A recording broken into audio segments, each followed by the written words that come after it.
Let's make sure you're ready. It's recorded. I think it's ready. You ready to go? Oh, yeah. All right. Maybe. Good enough. Has he texted you back yet? No. Well, I guess we're not going to have Steve involved in this. Yeah. What's up, everyone? I'm Aaron. This is Sam. Backstep Outdoors. Our second podcast, but first one that we're recording on film here, so glad you guys get to see all of our faces together. The mystery man who never says anything or never... Couldn't find a face mask for this, so... Today our topic is going to be, we talked about it a while back, about doing a podcast over finding property and getting permission to hunt that property. So I know that's a challenge for a lot of people. It's been a challenge for both of us over the years. We're both fortunate enough now that we've gained access over the years to property to hunt. And hopefully we're going to be able to give you guys some tips and some do's and maybe some don'ts of what to do or not to do when you're going up to that door, when you're trying to find property to gain permission to access that property. So most of your property is all permission. Except for what you own, like 10 acres? I've got, I'm fortunate enough, I own about 10 and a half acres, which that's just been the last 3 years. But the rest of my hunting career, quote unquote, has all been permission or it's been public ground. So public ground around here is nil. Yeah. I think Indiana's something stupid where I think it's less than 8% is public ground. So. And it's all in the southern part of the state for the most part. Big chunk of it. Hoosier National is 200,000 acres. Yeah, and the next biggest chunk besides that is Morgan Monroe, which is 30,000? I think so. And that's just north of it. And then north of that, there's nothing. I mean, you got Atterbury, it's 2,500, and Salamone, that's maybe a couple thousand. That's way up north. That's way up north. Yeah. So there's nothing really around here, so we have to rely on doing this. And unfortunately, I don't own any property yet. That's big on the to-do list eventually. But all the property I've hunted in recent years have all been public ground until about, 4 years ago? 4 years ago, we leased a property. 3 years ago, we leased a property out in Park County. It was the first time I ever paid for property. And then 2 seasons ago, we finally gained permission to hunt this golf course right next to my house. And then met this awesome lady who lives in Carmel who we'll go into how I met her, but it was a kind of a fluke, but she's given us permission to hunt a couple of her properties now too. So really, other than that, that's all we've got as far as hunting property that we hunt on a regular basis. So and then we've got a couple buddies that have property that we go out and Josh Worth, I went out and hunted some rabbit on his property a couple days ago. Well, Aaron, I'll let you go first. Yeah. So figure out what we can do to help out. First thing you guys need to do is obviously find some property where you want to hunt. And just from my personal experience, how I've done that is I'll go on to local county sites where you can find, it's like GIS, you can find who owns the property, if they live there or not, or you can find their address usually. So I would just go down through, potential spots that I would want to hunt and then make a list of where the landowners lived at and then basically just go knock on doors. And as far as deer hunting goes, you're going to get a lot of no's. So that's number one. Yeah. That's the one I got on here. Number one was, I think I've gone in the last 3 years. Last year, actually, I didn't knock on hardly any doors because I already had not too much property, but I had more property than I could really do anything else with. But I got told no probably, I don't know, I knocked on probably close to 200 to 300 doors or cold called 200 to 300 people in 2 years and got told no every time but twice. And here's the thing, a lot of people get down and discouraged when they get told no or whatever, and it's like it's no sweat off your back, it's just you're no worse for wear because you don't have any land to begin with, so it's not going to hurt to go and talk to people. Don't take it personal. Yeah. If you take it personal and start getting mad about it, it's going to reflect in a couple of things that we say on here in a little bit about your demeanor and attitude towards the people you're going to be talking to try to gain permission. Yeah. If you go in there with a bad attitude because you've been told no 150 times before, or 2 times before, 10 times before, they're going to sense that in one way, shape, or form that you're kind of not expecting to get the property, but have a bad attitude towards it, and that's just going to wear off on them, and they're going to tell you no before you can really even get any words out of your mouth. So, Another good thing I've always done is go out a couple months before the season. Don't show up on, say, October 1st, opening day of bow season here in Indiana, and try to get permission somewhere. It's just usually it doesn't work out that way, but really starting now. Yeah. Really starting Yeah. right now. I mean, it's January, or it's February 4th. February 4th. Yeah. Starting now is not a bad thing. Yeah. Deer season's over. You're not expecting anything right now, and like I said, you're gonna ask 200 people. You could very easily ask 200-300 people before you get a yes. And if you wait till the month before season, a lot of people, they've been asked before. Yeah. So they're gonna already be waiting and ready for people to come knock on their door. And if you walk up there 2 weeks before deer season, urban, if it's September 1st and urban starts September 15th, you walk up there September 2nd and you're knocking on the door asking for somebody to hunt permission or get permission to hunt their land, they're more than likely going to tell you no, because you're probably the 15th person this year to ask them. Another way, we mainly talk about deer hunting, but another way that I've had success in the past is ask to hunt other animals like squirrels or rabbits or coyotes or whatever, and sometimes people are more willing to let you hunt those little animals than going out there with a rifle and blasting away at deer across their cornfields and stuff. And it gets your foot in the door, one, and second, you start building a relationship with that person. So who knows, maybe 2 or 3 years down the road, you could get permission to finally hunt deer on their property. So, and archery is a big one with that, along that same lines. I know a lot of people don't archery hunt, but a lot of people that are probably, I think, going to be listening to this, hopefully, if all 10 of them,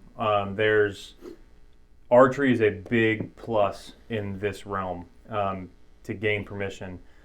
A lot of the places that I've ever asked, one of their main questions that they have always asked is, or their hesitations toward it was before I could tell them that I archery hunt, because I primarily archery hunt. I've never gun hunted for deer. That's something new that I'm going to try actually this next season, 2020. So, but you have to get past the fact that that they're going to be hesitant with you wanting to use a gun on their property regardless. We all know there's stigmas nowadays with using weapons and hunting in general, so on and so forth, but you have to be able to build that bond and relationship with that individual real quickly and get them to understand and to trust you that you're not going to either use a gun or that they can trust you to use a gun safely. But like I was saying with archery, a lot of people trust archery hunting way, way, way faster than they do gun. It's obviously you've got less travel with your arrow or with your bolt if you're using crossbows. It's just they consider it to be a safer form of hunting, and they're not going to hear gunshots all the time. Or a lot of the property that I've hunted in the past, I got permission to hunt, was urban property, and a lot of those properties, gun freaks the neighbors out or the homeowner out because of the neighbors around. Archery, they feel way more comfortable with archery hunting at first than if you were to straight up just go up to and ask them for gun to hunt gun on their property. But like Aaron was saying, with getting your foot in the door, that's your foot in the door. If they say yes to that, your foot in the door is already there.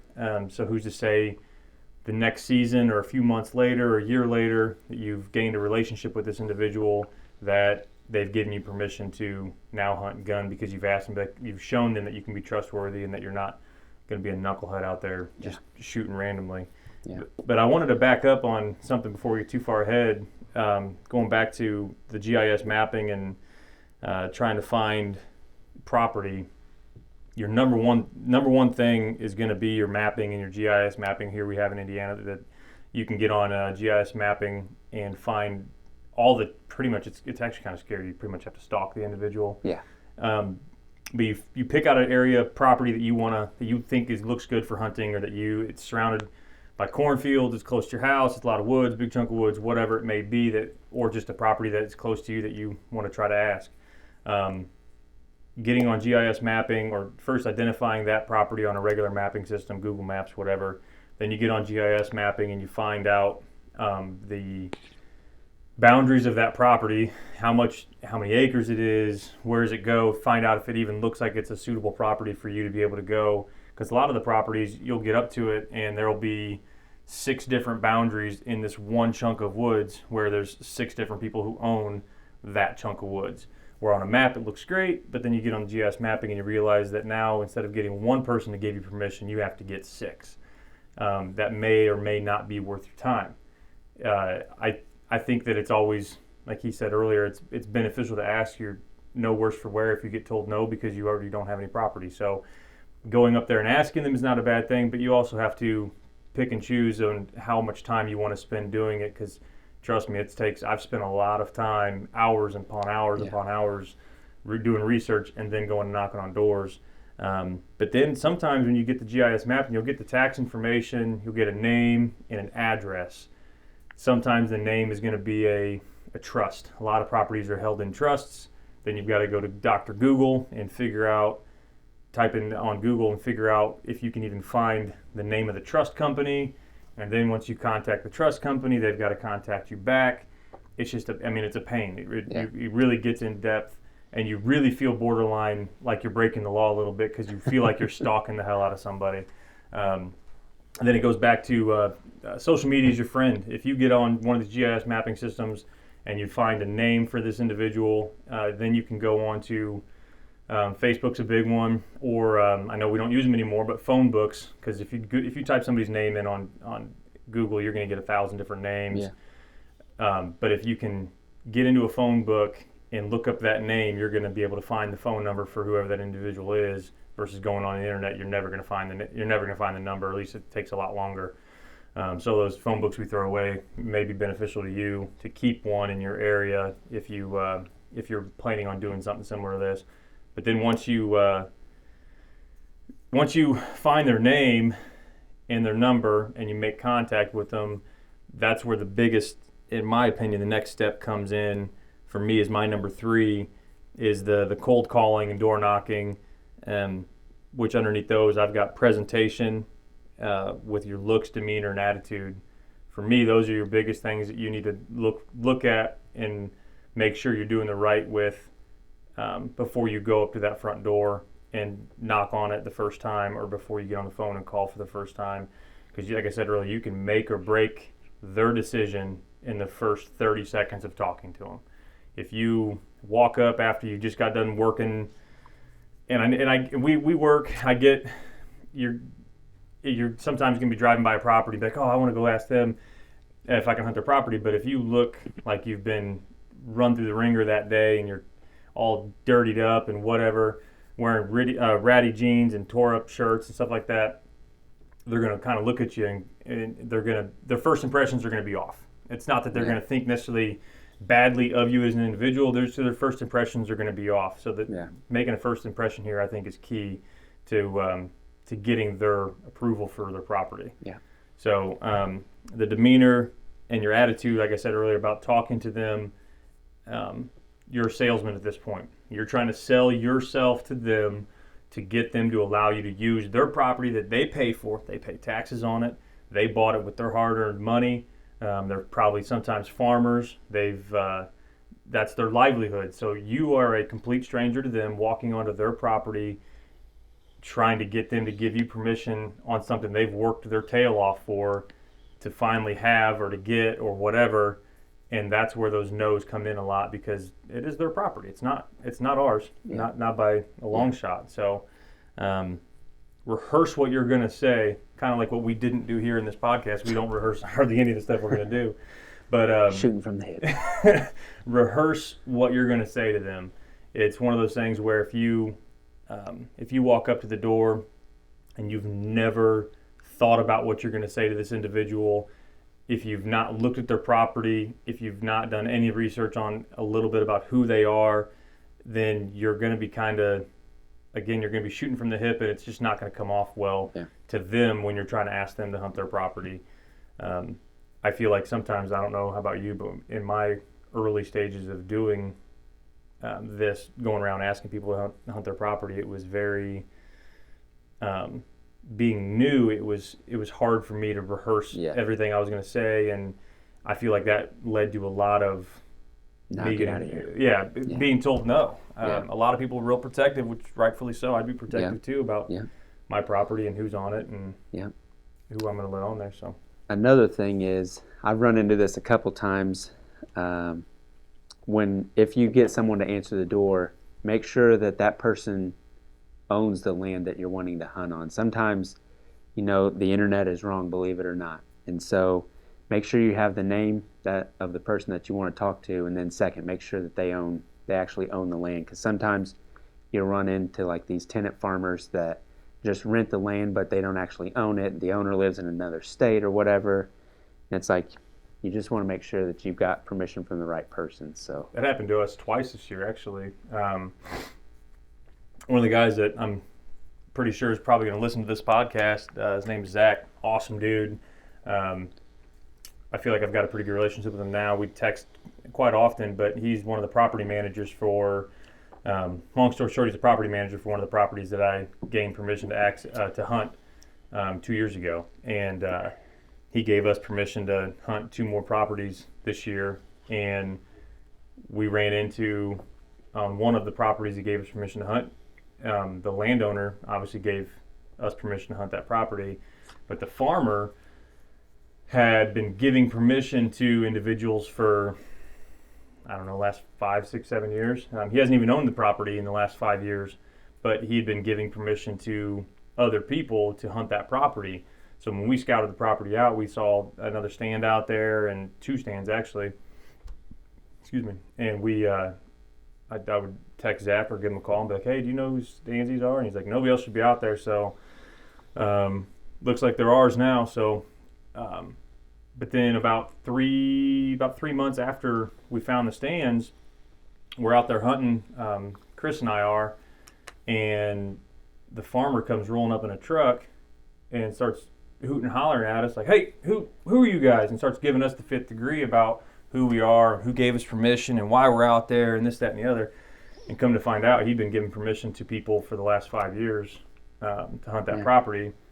And you as the hunter, it is 100% your responsibility to do what Aaron said, and that's find out who the actual property owner is. Because if you get permission from the farmer, that's great. But if the farmer doesn't own it, then you're screwed. Because if the property owner or somebody else that actually hunts the property is going to come out there and hunt it and say they run into you when you're out there, that is just a whole nother ball game that you don't want to deal with. And then the very next day, actually, after that incident, the golf course property that we had permission to hunt, the farmer that leases that property to farm it had given permission to 2 individuals out there to hunt out there as well. And we ended up running into 2 of those individuals on our way out to deer hunt one day, and they were walking out of the woods. They were just checking on their stand before gun season came in. And we were like, hey, like, who are you? They didn't know who we were. They had permission from the farmer, but they didn't have permission from the landowner. So again, for them, it's a bad day, because then you've now scouted. If it happens to you, you've now scouted, you've hung your stands, you've picked the deer you want to shoot, whatever it is. And now if you didn't do your due diligence to find out who actually owned that property and get the permission, you've now wasted all of that time before the season started, and now you've got to start all over again. Because now you've lost your property to hunt that you thought you had permission to hunt, because you didn't take the extra 5 minutes to figure out who actually owned that property. But some of the other things you can do for, I don't know if you've ever done it, but when I first met the lady who let us hunt the property in Carmel 2 years ago, one of the big things that was that we offered her, even after she said that we could hunt the property, was to do a little bit of maintenance around the property itself. I cleared out a big stretch of weeds and overgrown stuff because she wanted to be able to see the creek in her backyard. So I helped her clear out that. She had a tree pretty much that fell on her back patio and back porch, swimming pool area, stuff like that. I went out there and used my chainsaw and cut the tree up for her, and so on and so forth. So offering up your services to assist around the property, to help maintain stuff, and being an advocate for the outdoors to her or to that individual is a big selling point for a lot of people too, because they know that you're not just coming out there just to go out there and kill a deer or kill an animal or whatever. Your goal is to help them out because they're helping you out. Because a lot of these people, I've paid for property that I leased in Park County, but all the properties that I've gained outside of that, they've never asked for anything. I've offered my services to go out there and help, but you should always offer. Always offer. It just helps build that relationship and that bond with that individual, which it could be a one season relationship, or it could be something that lasts a long time. I know a bunch of people that have gained permission to hunt property, and they've hunted it for 10, 12, 13 years, and they've got an awesome relationship with that landowner.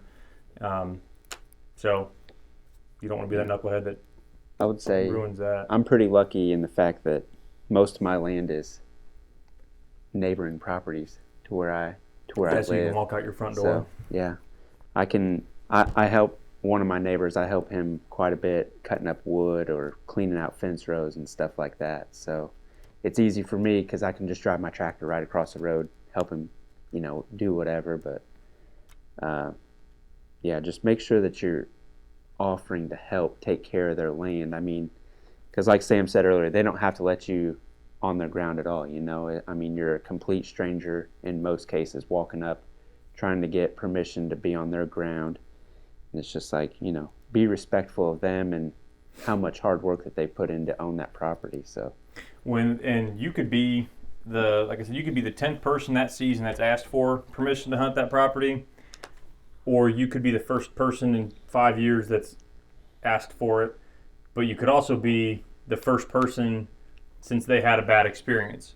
A lot of these property owners that I found that I asked permission to hunt their property, a lot of them said no based on prior experiences with other hunters. It's our job as advocates of the outdoors, I believe. It's our job to make sure that we keep that relationship and that we spread, I guess, the good of what we do as far as hunting and the outdoors. Yeah. And we don't want to make a bad reputation for other hunters that if for some reason we move away or we don't have permission to hunt that property anymore, we don't want to leave a bad taste in that property owner's mouth to where they never let anybody else hunt that property. We don't want to ruin it for others. And that was actually part of the problem with the golf course that I hunt. I don't hunt on the golf course. There's like 200 acres of mainly field, but a couple of tree lines and chunks of woods around it. But they had 3 hunters that had permission to hunt that property 10 years ago, and there was a lot of negative comments and complaints towards those individuals and what they did and how they were carrying themselves. So they nixed anybody hunting that property for years. And it took me 2 years of asking to finally gain permission to hunt that property. So that's the other thing too, is kind of be persistent with this too, that if they kind of hem-haw about it, then maybe you lay off that year, but then still maybe keep in contact with them in one way, shape, or form, and then the next year ask again to try to maybe see if you've swayed them the other direction a little bit. But the biggest thing away from all of this is you have to make sure that you do whatever you're going to do in a respectful demeanor, because if you ruin it you're going to ruin it for yourself if you don't, but you're going to ruin it for anybody else that tries to do it after you. Yeah. So we don't want to do that. It's hard enough to keep a good reputation as hunters now with PETA and everybody else that's always pissed off because we hunt and kill animals, I guess. So gotta keep that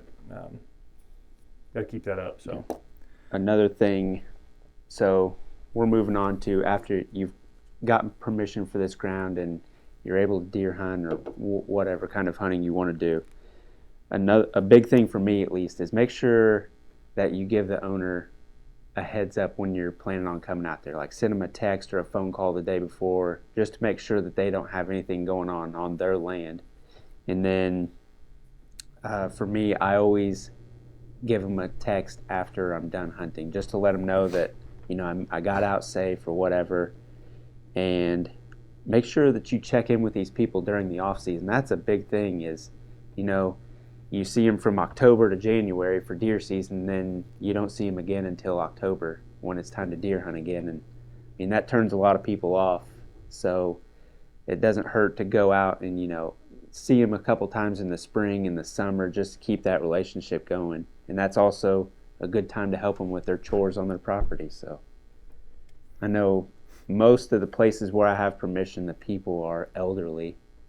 And so they just physically can't do the kind of stuff that I can help them do. So, and a lot of time they don't even hunt themselves. Yeah. Maybe they used to hunt and Yeah. they don't hunt it anymore, and they don't have anybody else in their family that hunts. So that's always a benefit too, is when they've hunted before and they kind of they know what to expect with another hunter coming in Yeah. there, and that helps out a little bit. Yeah. So Make sure whatever kind of rules that they set, just make sure that you follow them. I mean, you've done all the hard work already and getting permission and finding out who owns it, going up and talking to them, and so just make sure that you follow the rules that they set down for their land. So because it takes back to that respect thing. It's all about respect. It takes you 3-4 days to do all the research on one property and to be able to make contact with that individual, and you would hate to ruin it literally by just not following one of their rules, and now you've just wasted hours upon hours, and one of the properties that you had permission to hunt, now you no longer have permission to hunt. Yeah.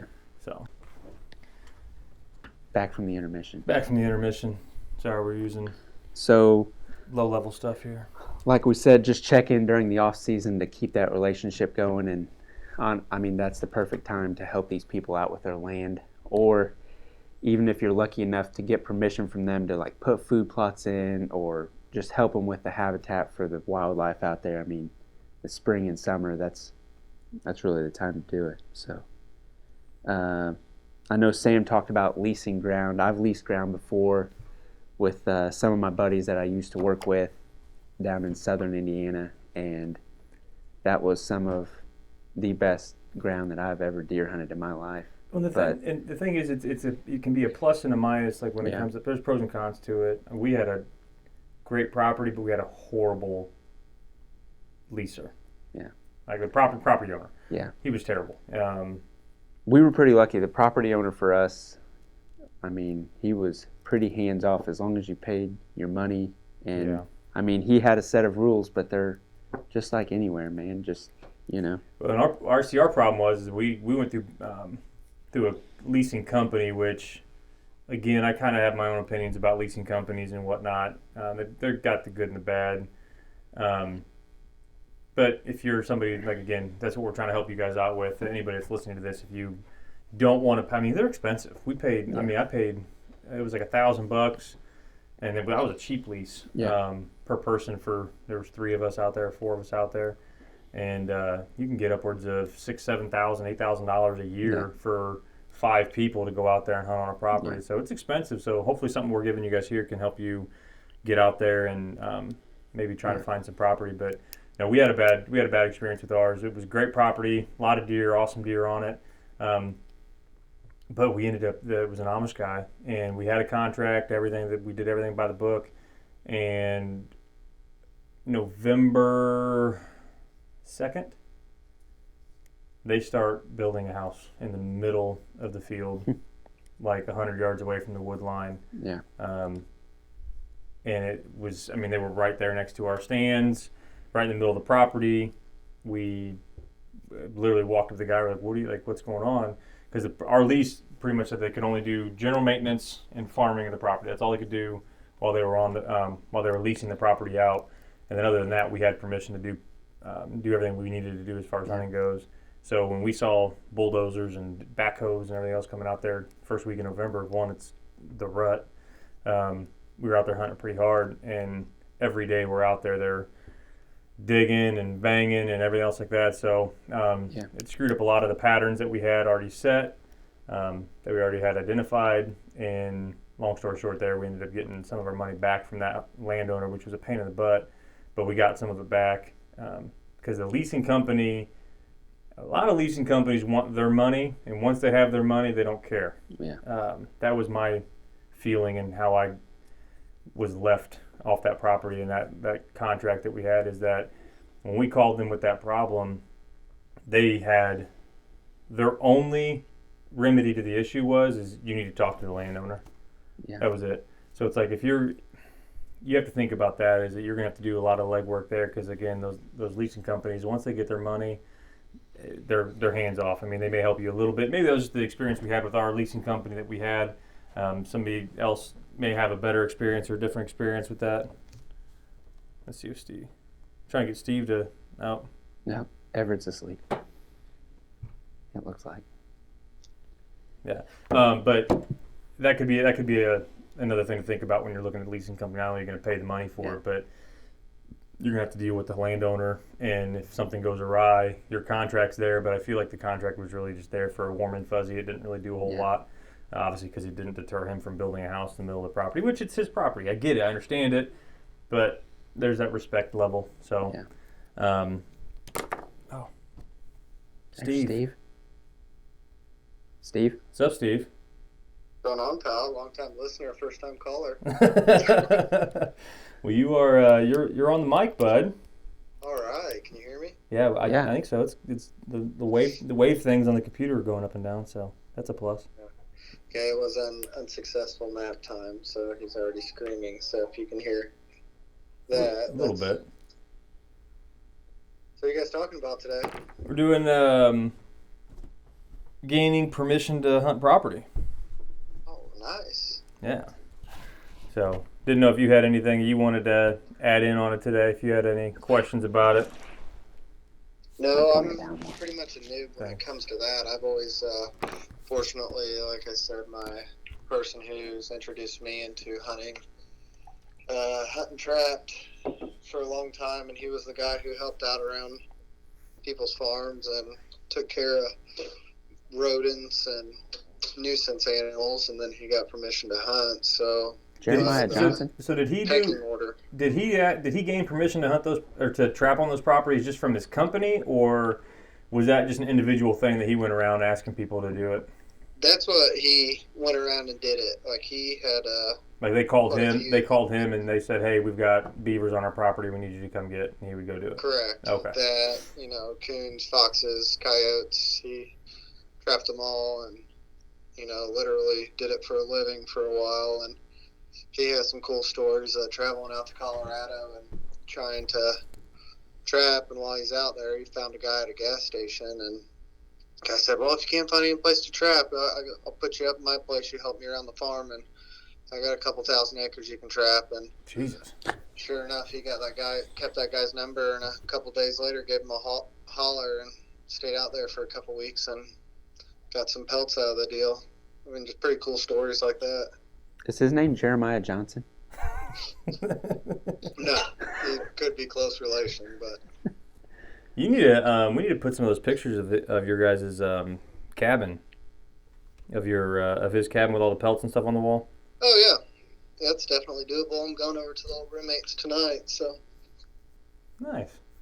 But yeah, in return, he grew up in a small town and knew all the farmers, and by buddies, he got to trap their land and then hunt on their property, and now it's pretty much locked down to just those old timers get to hunt on each other's property, and I just kind of got swept under the rug with being able to hunt some of those properties with them.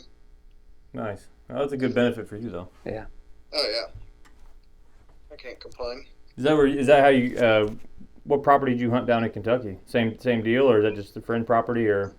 Yeah, that was a friend's property. We, like I said, he had 50 acres backed up to Daniel Boone, and just a hell of a guy. Been hunting all his life, and he just likes getting out in the woods and seeing other people succeed too. And fortunate enough to make buddies with him and get an invite to go to his property. Nice. Cool. Yeah. You enjoying your Kelly day though? Oh yeah, I can't complain. Nice. Nice rainy day. Can stay inside. Don't feel bad about being lazy. So It'd be a good day to go to Honey Creek Tackle. it would be, but then I'd spend more money. What's wrong with that? Got to save that money. He's got a baby at home. Oh, well. Right on. You ready to do another one of these with us when you get back? Sure. Sounds good. I mean, probably sometime after breakfast on Friday. You actually gonna cook breakfast today? Because Aaron decided he didn't want to cook breakfast today. Yeah, No, I made some absolutely. awesome chicken sandwiches, though, Steve, Literally the only thing he cooked was fried chicken. And he made a salad. and chips. And he bought chips. I really Utah'd it up today. Yes, you did. Getting ready to make some homemade meatballs, though. Oh, yeah? Yeah. 15 pounds worth. Those better be good. Are they going to be gravy with dinner? Yeah, tomato gravy. I'd say it's gonna be kind of hard to make gravy with pasta. Fry up, pan sear a couple of them meatballs and use that to make the gravy. Yeah. Sounds good. All right, bud. Well, hey, we'll let you get back to hanging out with Everett. All right. Well, thanks, man. He's about done sitting in there, so. Sounds good. All right, we'll talk to you later, bud. Yep. See you, buddy. All right, we'll see you. All right, bye. The famous Steve Horan, ladies and gentlemen. Wasn't much help there, was he? Yeah. Old Jeremiah Johnson. Old Jeremiah Johnson. He got all the permission for Steve. Son of a bitch. But Steve brings up a good point, though. Knowing people in advance, like your family, and they've got friends that they've hunted with. I feel like that's just a thing of the past, just society in general. We're too. just people are getting away Secluded. from it. Yeah. People are getting away from it. They just don't. A lot of people don't do it anymore. That's part of the. I know we talked about it before too. The fall challenge that we had done here, and it's still going on technically. I think we've got till the end of February when rabbit goes out. Yeah. Goose goes out like next week, but the whole premise of that is to get people out there, get people involved. Yeah. And that brings me to one of my other topics though is take a kid, your kid if you have a kid, or somebody that's younger, take them with you, and that helps a lot with gaining permission to hunt property, because I'm trying to get my son involved in it. Going to Atterbury is an hour away from our house, an hour and a half.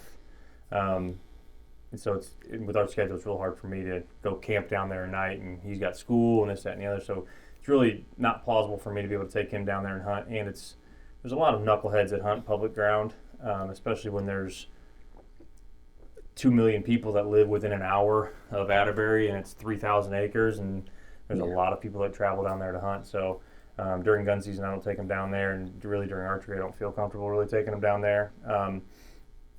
But getting young kids involved really strikes home with a lot of individuals who are who you may want to talk to about hunting their property. They enjoy getting younger people involved. It really the kid card, I guess, if you want to call it that, plays into helping you out a lot. So if you don't have a kid, sorry, but if you do, and you are trying to get them into hunting, that is another avenue that you can use to help kind of get them open to the idea of you hunting the property. It's not just some 20, 30, 40, 50-year-old person going out there trying to hunt the property. It's somebody who's a hunter, who's trying to learn themselves, who's we're always trying to learn, but then you're also trying to get younger generations involved as well. So, but maintaining those relationships, Steve hit it on the head there when he was talking about that, his dad getting those relationships out west and getting a couple thousand acres here and there, which would be unbelievably nice to have that. Yeah. But maintaining those relationships, and now Steve's able to hunt those properties, and the landowner's okay with it, and it's been probably 15, 20 years is his stepfather? I think so. I think it's stepdad. That his stepdad's been out there hunting trapping and hunting those properties, and now Steve's been able to kind of slide in there, get grandfathered into that whole deal, and they allow him to go out there just because of the great relationship they've had over the years. So that goes back to maintaining that relationship. If you don't maintain it, you'll screw it up for everybody, not just yourself, and maybe future down the line with your kids and so on and so forth. So Anything else to cover? I don't know. We've covered how to find property, how to ask, what to do after you get permission, Yeah, just really a little bit of leasing ground, Yeah. and if all else fails, public ground. I mean, There's a lot of good deer. I know. We were down to Atterbury, Yeah. a couple weeks ago. We Yeah. were rabbit hunt, and we were the only people there. There was me, you, Steve, and then one other guy out there squirrel hunting. with the squirrel dogs. Yeah, with the squirrel dogs. What the hell were those? Little chihuahuas? Feists. They were What feists. the hell's a feist? Little rat dog, Yep, pretty much. the size of a squirrel. Yep. I'd never seen somebody run a squirrel dog before. He had a whole kennel of them. Joe Dietz was down there a couple days later. He was out there. Yeah. He was out there again. Yeah. Same guy. But yeah, I mean, I know we hit public ground a lot, but really, I mean, it's all of our ground. We all own it. I mean, we pay taxes. That's what our tax money goes to. That's what our license money goes to. I mean, just maintaining those fish and wildlife properties here in Indiana, at least. So, One day we'll get more property around here. There's so much. It's a lot of farm ground. Yeah. We're just not fortunate enough to have a lot of public ground, especially we live in the center of the state. So Yeah. there's just nothing around us. Unless you're willing to travel, which I've traveled. I mean, I've gone down to Atterbury and stayed the night and done scouting down there, which that leads into a whole nother topic. I don't know if we want to touch on that right now, but it's hard to scout public ground because there's so much traffic down there with people. If you even think about wanting to leave a camera or a stand, even overnight, and you're going to be down there the next morning. That's what happened to me 3 years ago when I shot my 4 years ago, 2016. So 4 seasons ago.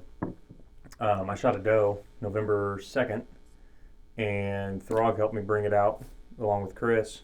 And I left it was a mile walk from the truck to my stand, and all it was deer trail. There was no manicured trails. There was no nothing. It was just a mile walk through the fields and woods. So I left my stand around a tree. It was a climber, gorilla tree stand climber. Loved it. about 100 pounds. It was about 100 pounds, so I wasn't about to drag it out of the woods at the same time we were dragging the deer out. And it was 9 o'clock at night by the time we got her out, so it would have been 10:30 before I would have gotten my stand out if I would have gone back and got it. And then another hour and a half to get home. And then another hour after that to get everything cleaned up and ready to go to bed after that. So we left the stand there because I was going to come back the next day and hunt. And I came back down that very next afternoon at 3:30, and the stand was gone. So there's a lot of thieves out there.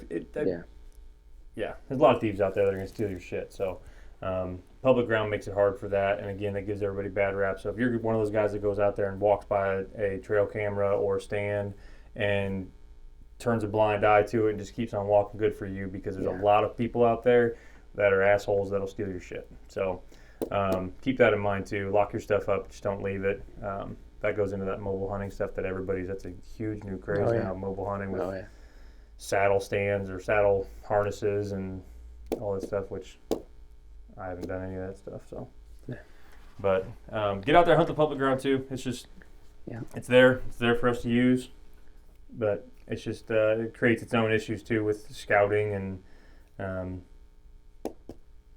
leaving stuff out there and being able to set stuff up. Because hell, we Camp Atterbury, for instance, 3,000 acres, 2,500 acres. First day of bow season in 2014. Chris and I went down there. We had scouted for probably 3 months, finding the perfect spot, finding great areas, heavy cover. And the first day, opening day, the DNR was out there bush hogging, doing clear cuts of this 300-acre area of woods where they were going through and leaving all the big 100-year-old trees, 80-year-old trees, but they were cutting everything else down with bush hogs and chainsaws and everything else like that. So there wasn't a deer within a mile of us that day or the next day, because it happened again the very next day. So it's just unpredictable there too. So that all more the important of trying to find private land that you can hunt and gain permission to hunt, because it's beautiful. It's great to know that you're the only person out there more times than not. You're the only person that has permission to hunt out there. You know, your stuff maybe it's a false sense of security, but you feel like your stuff's more secure out there. I don't go to bed at night worrying whether my camera's going to be there the next morning when I go down there to check it out. I don't have to set 3 cameras up to look at one camera because that camera's trying to get deer pictures, and then that other 2 cameras are trying to get angles of that camera to make sure nobody steals it. And if they do, then I get pictures of them. Like, you don't have to worry about any of that stuff. It's just you have to worry about it a little bit, but it's not nearly as bad as what it is on public ground. So don't be afraid to go out there and ask for permission now. Don't be. It's dumb. I didn't for years. Yeah. I had a big. I hate doing interviews as it is, anyways. Like, I hate being under that kind of, I don't know, just that kind of pressure with that I was always afraid of being told no, and you have to get over that stigma. You have to get over that feeling of being told no, and just have to understand that number 1 on our list is you will be told no a lot. I mean, like I said, I've asked, and I'm not exaggerating when I say it, I've asked no short of 250 people over the last 3 years to hunt their property. And really, this last season, I didn't ask anybody. But the 2 years before that, it was pretty much all 250 of those people that I called, knocked on the doors, whatever. 99% of them all said no. So it's very humbling to know that you're not going to get. I mean, people go out there with think, oh, I'm gonna go get permission to hunt this property, and all of a sudden you start getting told no, and you're like, well, shit, like, how am I going to hunt then? Or just don't get down about it. Make sure you stay at it, and eventually you'll get told yes. And all it takes one property. Yeah. It doesn't. I mean, we've been fortunate enough now, like Aaron said too. He's got a bunch of land he's able to hunt now, and I'm fortunate enough, like I said, Zach, if you're listening, I appreciate everything you've done for us, and we've been able to hunt the properties that you as the land manager have been able to give us permission to hunt. So it only takes one property to open up this door of opportunity. Yeah. So we've been fortunate, and now after all those times of calling and asking people, me getting permission to hunt the golf course 3 years ago, and then the property I had in Carmel, the 40 acres in Carmel, has now expanded to many more acres than that to be able to hunt. So I've been very fortunate, but asking one person, it can create opportunities for you that you didn't think you could have. So don't get down about it, and just keep trying. So we did have a couple people send us some messages about some questions to ask, and hopefully we answered everything that everybody wanted. And if you have any more questions about stuff, go ahead and send us a message. Don't forget to subscribe on YouTube and Instagram and Facebook. Make sure you hit the like and share button too. So get everything out there. It's been kind of moving along pretty well right now. So try to keep it going and kind of go from there. So hopefully you guys enjoyed, and I don't know if you've got anything else to add before I automatically just start cutting everything off. No, I'm done. Cool. So hopefully you guys had a good season this year, and look forward to hopefully doing some more of these soon. So take care.